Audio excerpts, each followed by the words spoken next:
வணக்கங்க. இன்னைக்கு சண்டே சமையலில் நம்ம என்ன சமையல்னு பார்க்கலாம். பிரியாணி, சிக்கன் 65, மட்டன் தொக்கு, முட்டை, சாதம், ரசம். இப்போது சாதம் வெந்துட்டுருக்குங்க.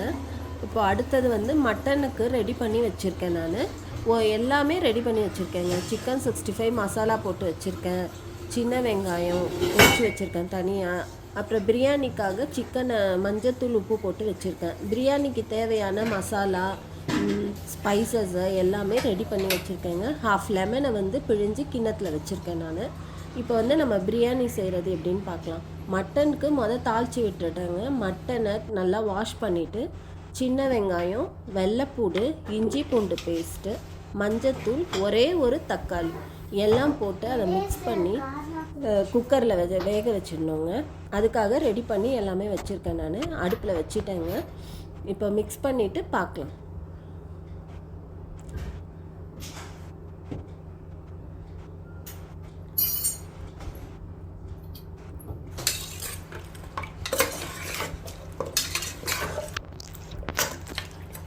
அடுப்பை ஆன் பண்ணிக்கலாங்க. அடுப்பை ஆன் பண்ணிவிட்டு நம்ம அதில் உப்பு போடணுங்க. உப்பு போட்டுட்டு கொஞ்சம் கருவேப்பிலை போடணுன்னா நல்லா மணமாக இருக்கும்.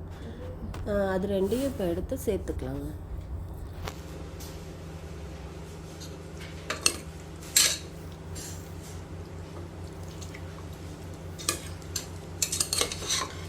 எண்ணெய்லாம் எதுவும் விட தேவையில்லைங்க.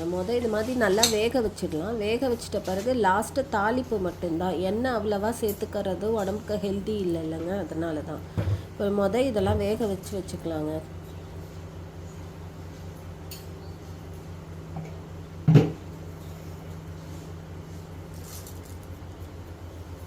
எல்லாத்தையும் இதில் சேர்த்தாச்சுங்க. இப்போ குக்கரை மூடி ஒரு 6லேருந்து 7 விசில் விட்டுக்கலாங்க.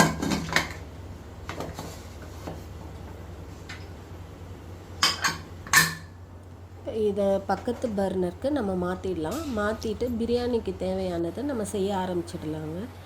அடுப்பில் பிரியாணி பாட் வச்சுட்டு அதில் 2 கரண்டி எண்ணெய் விட்டுடுங்க. 2 ஸ்பூன் நெய் விட்டுடலாம். ரெண்டத்தையும் மிக்ஸ் பண்ணி ஊற்றிக்கலாம். இல்லை நான் எண்ணெய் மாதிரி தனித்தனியாக ஊற்றிக்கிறதுனாலும் நீங்கள் ஊற்றிக்கலாங்க.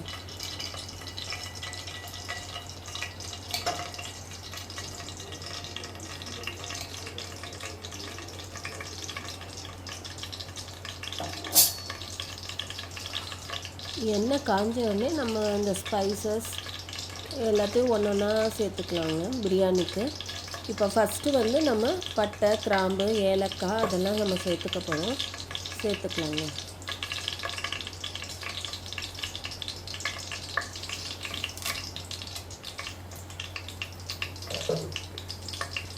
இப்போ பட்டை, கிராம்பு அந்த இதுவெல்லாம் போட்டாச்சுங்க. இப்போ நம்ம 4 பச்சை மிளகாய் போட்டுக்கலாம்.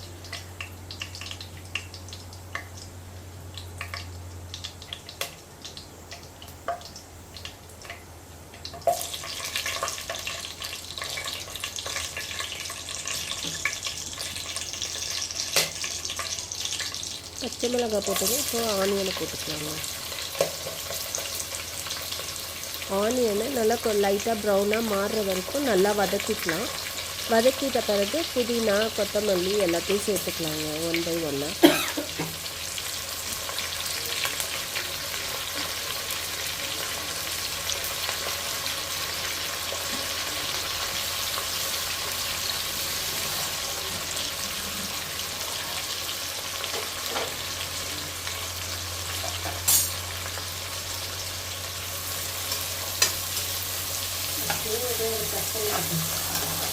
வதக்கிறது எல்லாத்தையும் காட்டலாம்.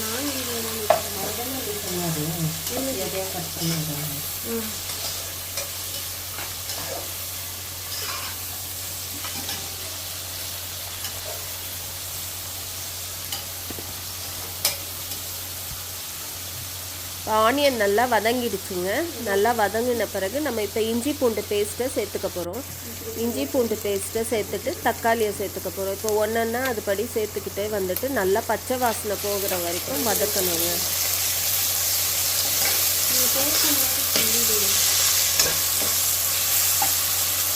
ஒரு பொருளையும் பச்சை வாசனை போகிற வரைக்கும் நல்லா வதக்கணுன்னா தான் பிரியாணி நம்மளுக்கு நல்லா கிடைக்குங்க.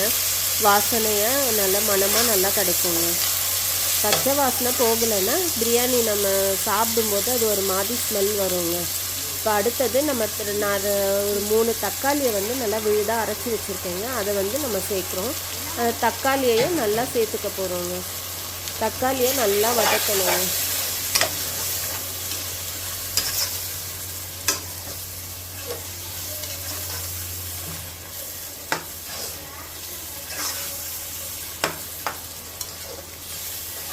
தக்காளி, இஞ்சி பூண்டு பேஸ்ட்டு, பச்சை மிளகா, புதினா எல்லாமே நல்லா வதங்கி எண்ணெய் பிரிஞ்சு வருங்க. அது வரைக்கும் நல்லா வதக்கிட்டே இருக்கணுங்க.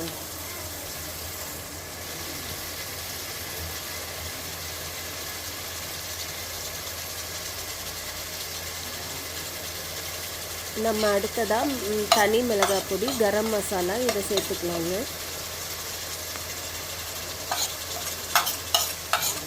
நான் வந்து 1 ஸ்பூன் ஃபுல்லாக 1 ஸ்பூன் தனி மிளகாய் பொடி, 1 ஸ்பூன் கரம் மசாலா எடுத்து வச்சுருப்பேங்க. அது ரெண்டையும் சேர்த்து இப்போ நல்லா இதோட வதக்க வேண்டியதாங்க.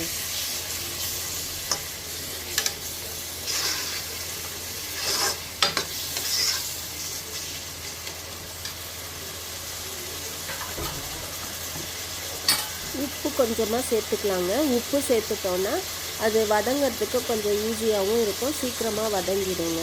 நல்லா நான் உப்பு தேவையான அளவு சேர்த்துருக்கேங்க. லாஸ்ட்டில் டேஸ்ட் பார்த்துட்டு உங்களுக்கு தேவைன்னா இன்னும் கொஞ்சம் உப்பு சேர்த்துக்கலாம்.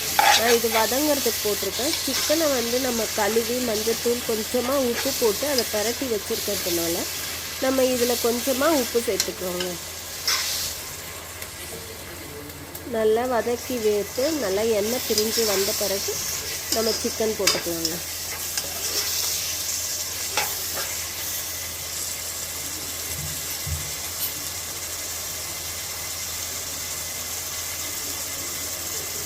நல்லா பிரிஞ்சு வந்துடுச்சுங்க. இப்போ நம்ம சிக்கனை சேர்த்துக்கலாம். சிக்கனில் தண்ணி இருக்கக்கூடாதுங்க. தண்ணியெல்லாம் இல்லாமல் நல்லா சிக்கனை கழுவிட்டு மஞ்சத்தூள் உப்பு போட்டு நல்லா பரட்டி வச்சிடணும். அப்போ தான் நம்மளுக்கு அது அந்த கவிச்சி வாசனைலாம் அடிக்காமல் நம்மளுக்கு நல்லா வருங்க.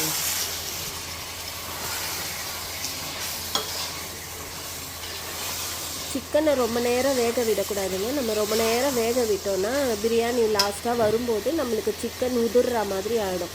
அதனால் சிக்கனை போட்டு கொஞ்சம் நேரத்துலேயே அதுக்கு தேவையான அளவு தண்ணி ஊற்றி நம்ம கொதிக்க விட வேண்டியதாங்க.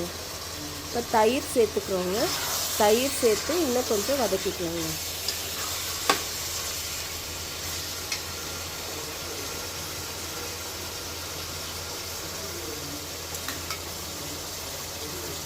நான் வந்து 2 ஸ்பூன் தயிர் சேர்த்துக்கிறேங்க. தேவைன்னா நீங்கள் எக்ஸ்ட்ரா கூட சேர்த்துக்கலாங்க.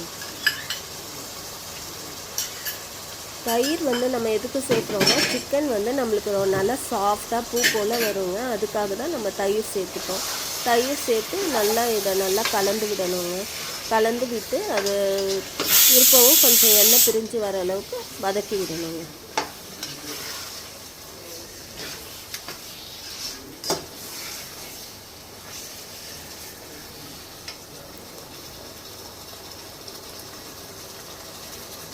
நான் வந்து இப்போ 1/2 கிலோ சிக்கன் வாங்கியிருக்கேங்க. 1/2 கிலோ சிக்கனுக்கு நான் 3 டம்ளர் அரிசி எடுத்துருக்கேங்க. அந்த 3 டம்ளர் அரிசியை நான் கழுவி ஒரு 10 நிமிஷம் ஊற வச்சுருக்கேங்க.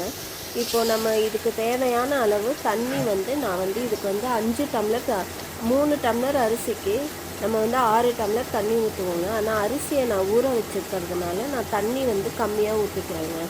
நான் 4.5 டம்ளர்லேருந்து 5 டம்ளர் வரைக்கும் தண்ணி ஊற்றிக்கிறேங்க.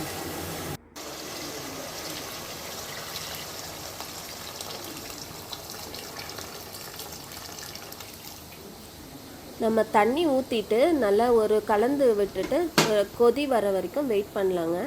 நான் குக்கர்லேயும் இது மாதிரி செஞ்சுக்கலாம் நீங்கள். நான் வந்து இப்போ பிரியாணி பாட்டில் தான் செய்கிறேன். ஏன்னா இதில் செஞ்சோன்னா நல்லா நம்ம அப்பப்போ திறந்து பார்த்துக்கலாம், உதிரியாக வருதா என்னன்றதை பார்த்துக்கலாங்க. அதுக்காக தான்.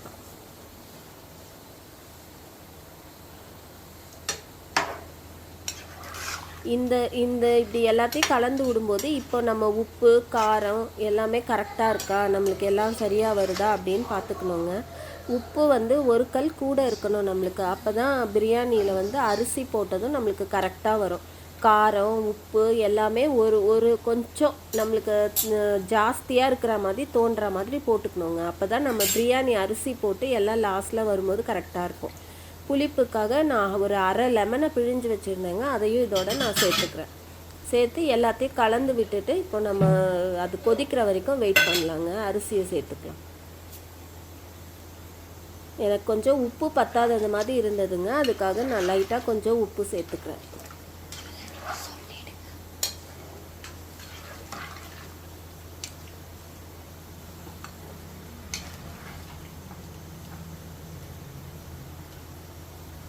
நல்லா கொதி வரட்டுங்க. கொதி வர வரைக்கும் நம்ம வெயிட் பண்ணலாம்.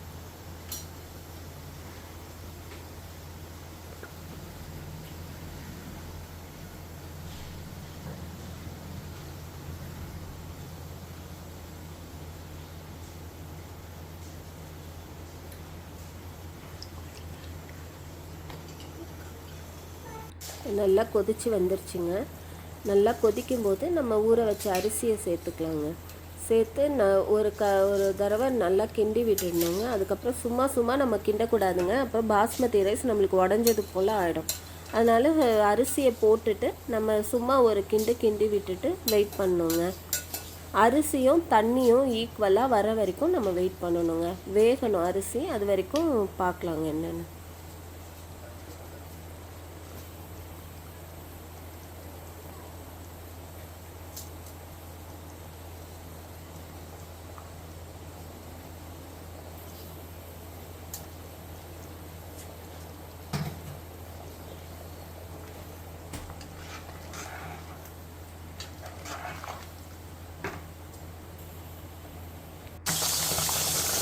நல்லா கொதிக்குதுங்க. இப்போ பார்த்தீங்கன்னா தண்ணியெல்லாம் போயிடுச்சு, அரிசி நல்லா அரை பக்குவத்துக்கு நல்லா வெந்துடுச்சுங்க.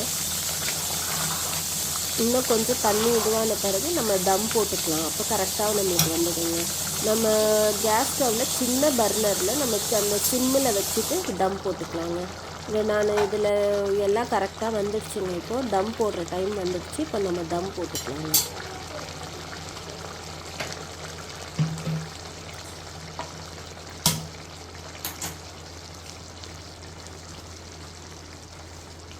நான் இதை சின்ன பர்னருக்கு இப்போ மாற்றிடுறேங்க. அதை சிம்மில் வச்சுட்டு இப்போ நம்ம மூடி வச்சு தம் போட்டுக்கலாங்க.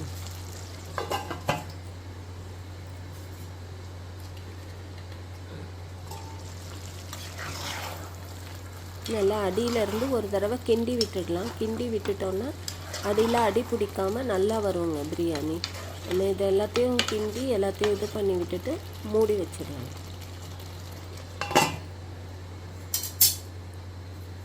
மூடிட்டு தம் போடுறதுக்கு நம்ம இந்த இஞ்சி பூண்டெல்லாம் தட்டுவோம் இல்லைங்க, அந்த கல் இருக்கு இல்லையா, அதை நான் திருப்பி வச்சிடுறேன். எனக்கு அது கரெக்டாக பொருந்தும், அதனால் நான் அதை பொருத்தி வச்சிடுறேங்க. இப்போ பிரியாணி தம்மில் இருக்கிற வரைக்கும் நம்ம அடுத்தது மட்டனை எப்படி தாளித்து விடலான்றதை பார்த்துக்கலாங்க. சரிங்களா? இப்போது அடுப்பை பற்ற வச்சுட்டு வானலியில் எண்ணெய் ஊற்றி சோம்பு கருவேப்பிலை போட்டுட்டு நம்ம வெங்காயத்தையும் போட்டுடலாங்க. சின்ன வெங்காயத்தை நான் உரிச்சிட்டு பொடி பொடியாக நறுக்கி வச்சுருக்கேங்க. அந்த சின்ன வெங்காயத்தை போட்டுட்டு நம்ம இப்போ நல்லா வதக்கிக்கலாம். வெங்காயம் வதங்கின பிறகு நம்ம குக்கரில் வேக வச்சுருக்கோங்க மட்டனை, அந்த வெங்காயம் பூண்டு எல்லாம் போட்டு மசாலா எல்லாமே போட்டுருக்கோங்க. நம்ம இதில் அதை இதில் போட்டு நல்லா சுருள வதக்கி எடுத்தோன்னா நம்மளுக்கு மட்டன் தொக்கு ரெடி ஆகிடுங்க.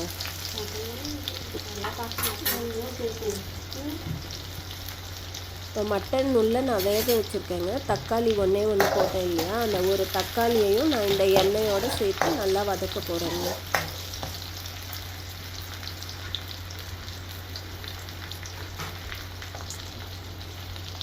நிறைய புளிப்புலாம் போட்டோன்னா மட்டன் சாப்பிட்றதுக்கு நம்மளுக்கு இதுவாக இருக்க டேஸ்டியாக வராதுங்க. சும்மா ஒரே ஒரு தக்காளி போட்டால் போதும். போட்டு வதக்கினா தான் அந்த நம்ம தொக்கு பண்ணுறதுக்கு, மிளகு கறி பண்ணுறதுக்கு அதுக்கெல்லாம் பார்த்திங்கன்னா நம்மளுக்கு டேஸ்ட்டாக வரும். தக்காளி நிறைய சேர்த்தோன்னா மட்டன் அவ்வளோ டேஸ்ட்டாக இருக்காதுங்க.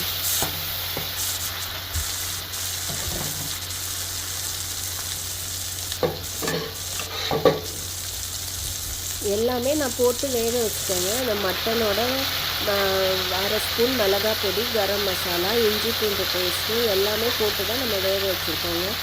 இப்போ இதை எல்லாத்தையும் நம்ம இந்த தாளிச்ச வெங்காயத்தில் நம்ம போட்டு இதை சுருள நல்லா போட்டு வதக்கி எடுத்து லாஸ்ட்டாக இறக்குறப்ப மிளகு போட்டு இறக்க போகிறோங்க.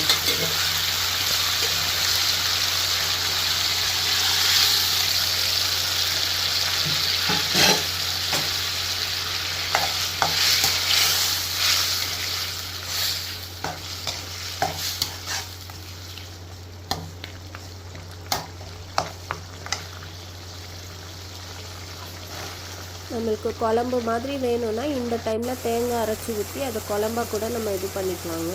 இப்போ நம்ம வந்து தொக்கு பண்ண போகிறதுனால நம்ம இப்போது இந்த தண்ணியெல்லாம் சுண்டுற வரைக்கும் வெயிட் பண்ணுறோங்க.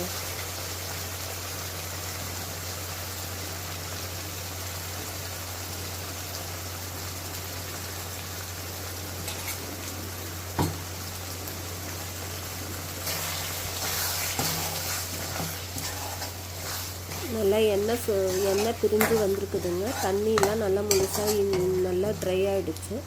இப்போ நல்லா சுருள வதக்கி நம்ம மட்டனை ரெடி பண்ணிடலாங்க.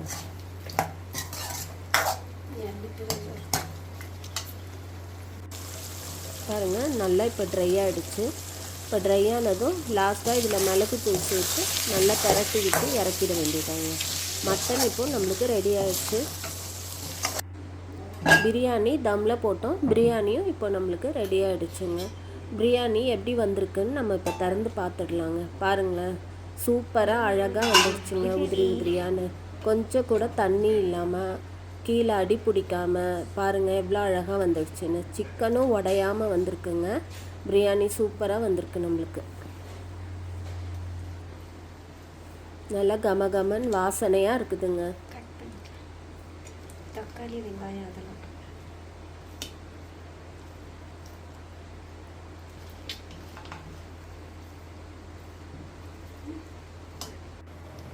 இப்போ பிரியாணி எடுத்து வச்சுட்டு நம்ம அடுத்தது சிக்கன் 65 ஃப்ரை பண்ணுறதுக்கு ரெடி பண்ணிடலாங்க. சிக்கன் 65 நம்ம இப்போ வறுக்க போகிறோம்.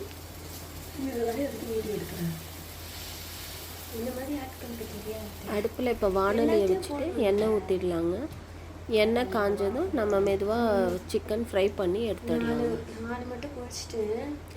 நான் வந்து கடையில் எதுவும் மசாலாலாம் வாங்கிறது இல்லைங்க. நான் சிக்கனுக்கு நானே தாங்க இஞ்சி பூண்டு தனி மிளகாய் பொடி கரம் மசாலா எல்லாம் போட்டு மிக்ஸ் பண்ணி நம்ம அதில் வந்து கார்ன்ஃப்ளவர் பவுடரு கொஞ்சம் அரிசி மாவு உப்பு லெமன் ஜூஸு இதெல்லாம் போட்டு நல்லா பரட்டி வச்சுருக்கேங்க. அதுவே சிக்கன் 65 நல்லா டேஸ்ட்டாக கலர்ஃபுல்லாக நம்மளுக்கு நல்லா வருங்க.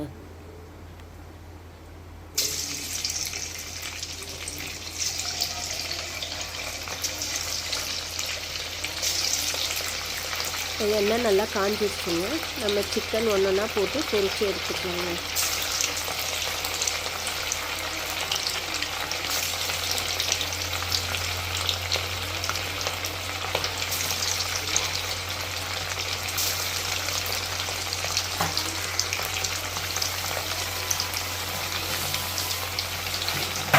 மொத்தமாக நிறைய போட்டுடக்கூடாதுங்க. ஒன்றோட ஒன்று ஒட்டிட்டு நம்மளுக்கு வராது. கொஞ்சம் கொஞ்சமாக போட்டு நல்லா ஃப்ரை பண்ணி எடுத்துக்கணுங்க.